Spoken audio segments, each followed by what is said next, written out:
watching MLS Legal TV. Share it and like it. Channel is for you. Your question answered here. MLS. नाज़रीन welcome. You're watching MLS Legal TV. इस हफ्ते हम फिर आपके साथ मौजूद हैं और हस्बे वादा हस्बे इरादा मलक मकबूल साहब सोलिसिटर हैं मलिक लीगल सोलिसिटर से. हम दोनों की तरफ से आपको खुश आमदीद. प्रोग्राम को देखते हैं, लाइक करते हैं, आपका बहुत बहुत शुक्रिया. आज हमारे पास बहुत सारे ऐसे सवाल हैं जो हमारे व्यूवर्स ने भी पूछे हैं, कमेंट्स भी आए हैं और कुछ ईमेल्स भी हैं.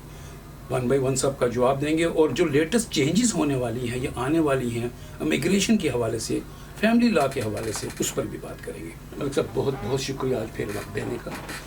थैंक यू लोधी साहब आपका फिर इस हफ्ते आने का.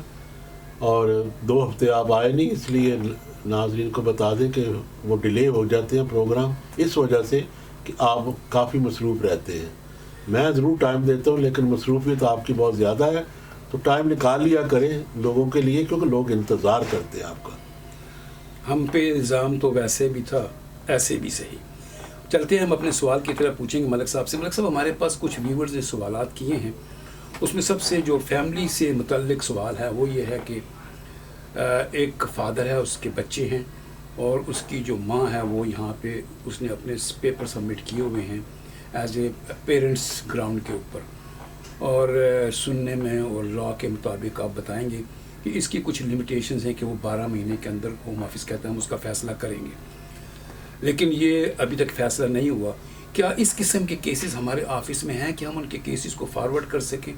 और अगर कोई आदमी इसी हालात में एमरजेंसी में जाना चाहे अपने मुल्क में, तो क्या वो जा सकता है अगर उसका वीज़ा नहीं है या होम ऑफिस से उसको कोई भी परमिशन नहीं मिली? ये सवाल है. बहुत अच्छा सवाल किया आपने लोधी साहब. पहली तो बात ये है कि ऑफ कोर्स यही तो हम रोज़ करते हैं. ये अपेंडिक्स FM में आता है कि responsibility of childrens, British childrens, जिनके बच्चे ब्रिटिश हैं उनको राइट मिलती है यहाँ रहने के लिए. जैसे आपने कहा अगर बच्चे ब्रिटिश हैं तो माँ की एप्लीकेशन जाती है. अगर तो वो लीगली पहले ही यहाँ थी, जैसे अगर स्पाउस आई थी, तो फिर तो उसके पास ऑटोमेटिक राइट है कि वो, मेरा मतलब अपनी एक्सटेंशन कराने से जब तक लीगल है तो they can go back to their country and come back.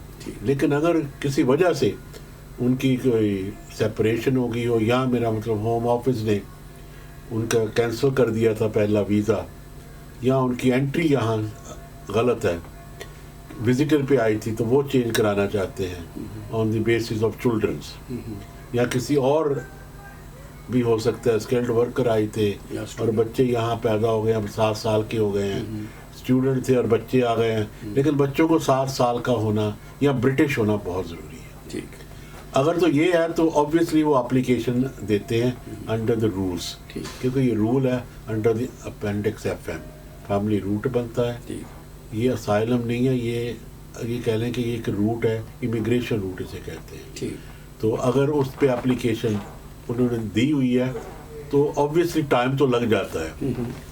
अगर टाइम लग जाए, कह लो कि अगर 1 साल तो मिनिमम ही है ना, लेकिन ज़्यादा भी लग सकता है क्योंकि उनकी इन्वेस्टिगेशन, उनका ये, लेकिन इसको किया जा सकता है कि उन्हें कह देना चाहिए कि it is causing a lot of distress to the childrens, कि उन्हें वो बाहर नहीं लेके जा सकते मुल्क से जब तक उनका फ़ैसला ना हो जाए.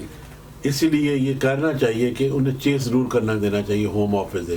अगर बच्चों पे, स्पेशली अगर बच्चों पे असर आता है कि उन्होंने वापस जाना है अपनी माँ के साथ और विजिटिंग देयर रिलेटिव्स, क्योंकि ये असाइलम का रूट नहीं है, ये है यहाँ का इमिग्रेशन का रूट. अगर आपके पास स्टे है तो इमिग्रेशन रूट ऑब्वियसली आप बाहर ज़रूर जा सकते हैं. लेकिन जब तक आपके पास स्टे नहीं है तो आप इस मुल्क को लीव करेंगे तो वापसी नहीं होगी आपकी. तो इसमें कोई लीव्स मिल सकती है, एक्सक्रेशन लीव के जाके? आई एम सॉरी टू से ये टेम्पररी वीज़ा तो है ही नहीं है. अच्छा. कि हम आपको दे दें कि ये लो टेम्पररी आपको स्टे दे दी है, या मेरा मतलब ये अगर तो उन्होंने अपनी एप्लीकेशन की हुई है एंड स्टिल पेंडिंग, ये अगर वो वापस चले जाएंगे तो उनकी एप्लीकेशन विड्रॉ हो जाएगी. ओके, ठीक है. तो उनको नहीं जाना चाहिए. ये तो उनकी मर्जी है. मेरा मतलब नहीं, मतलब according to the law if they go they will not be able to go. मेरा तो कई बार ऐसे भी होता है लोगों को जाना पड़ता है, मेरा मतलब इमरजेंसी होती है, so they do withdraw it as well. अच्छा. लेकिन میں تو یہ کہوں گا کہ آلویز چیس یور اپلیکیشن. آپ کو اگر چیس کرنی ہے اپنی اپلیکیشنیں تو چیس کریں. جتنا زیادہ چیس کریں گے ہوم آفس کو اتنی جلدی آپ کا فیصلہ بھی آ سکتا ہے. تو میں ہمیشہ کہتا ہوں اچھے سے وکیل تو کہو کہ اچھی سی چیسنگ کرے. کمپلینٹ ڈپارٹمنٹ ہے ان کا, ان پہ کریں. آبویسلی پیپل ڈو چارج, لیکن get a solicitor who knows what he is doing. تو ان کیس اگر کوئی سولیسیٹر اچھا سولیسیٹر وہ کرتے ہیں یا ہم سے رابطہ کرتے ہیں تو ہم ان لوگوں کے لیے ایسے راستے نکال سکتے ہیں کہ ہوم آفس سے چیز کر سکتے ہیں, کمپلین کر کے ان کے کیس کو جلدی کروانے میں مدد دے سکتے ہیں. That's what we do. Yes, This is what we do. تو یہ ناظرین جو آپ کا سوال تھا اس کا جواب آپ کو ملا اور بڑی ڈیٹیل سے مطلب مقبول صاحب نے بتا دیا. اگر آپ چاہتے ہیں کہ ہم آپ کی اس میں رہنمائی کریں یا ہم سے خدمت لینا چاہتے ہیں تو ہمیں ضرور فون کیجئے, اور ہمارا ٹیلی فون نمبر ہے 0161 795 6217. جہاں تک تعلق ہے آپ کے ویزے کا, ملک صاحب نے بڑے اچھے اور کلیئر لفظوں میں بتا دیا کہ اگر ہم ملک چھوڑ کے جائیں گے تو واپس آنے میں ڈیفیکلٹی ہو سکتی ہے. تو آپ کا فیصلہ آپ کے ہاتھ میں ہے, اور کچھ لوگ ایسے بھی ہیں جو اپنا کیس وڈرا کر کے چلے جاتے ہیں, پھر وہ آنے میں ان کو بڑی دقت ہوتی ہے. تو اگر آپ چاہتے ہیں کہ ہم آپ کی خدمت کرنا چاہیں تو ضرور ہم سے رابطہ کیجیے. MLS Legal TV. Share it and like it. Channel is for you. Your question answered here. MLS Legal TV.